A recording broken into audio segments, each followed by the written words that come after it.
Vaarilla on saari, se vaarin saari on. Martti Ahti Saari sai Nobel-palkinnon. Hyvä Martti!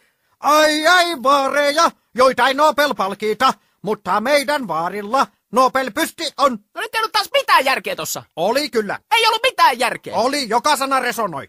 Ai vaareja. Niin ai heitä mitättömiä vaareja. Joita ei Nobel palkita. Niin ai heitä. Mutta meidän vaarilla Nobel-pysti on. Niin on meidän vaarilla. Onko sun vaaris Martti Ahtisaari? Ei ole kyllä. Noniin, eli teidän vaarilla ei ole Nobel-palkintoa. Jumalauta! Riimittelin itseni pussiin siinä kieltämättä. No niin teit. Ei ole Ahtisaaren sukua minä kyllä, se on myönnettävä. Sä olet niin sekaisin, että jos olisit vielä enemmän sekaisin, sä et olisi yhtään enempää sekaisin.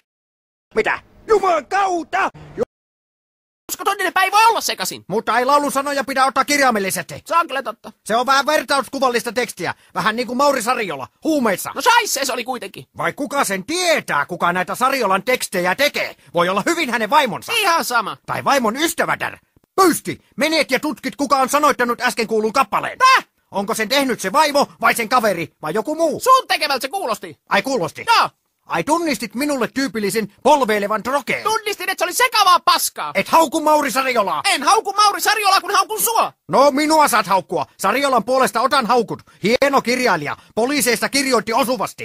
Jaa, voit sä mennä pois mun huoneesta? Mulla on työt kesken. En. Olen helvetin yksinäinen. No niin on minäkin, enkä mä silti tunge sun huoneeseen. No ollaan sitten yhdessä hetki. Rupatellaan. Turistaa. En turise sun kanssa. Et uskalla. Ei, en jaksa. Pelkäät älykkäitä naisia. Et sä ole nainen. Älykkäitä vahvoja naisia pelkäät. Nyt menet pois täältä, mä en jaksa kuunnella sun juttuja, en sun lauluja, en mitään. En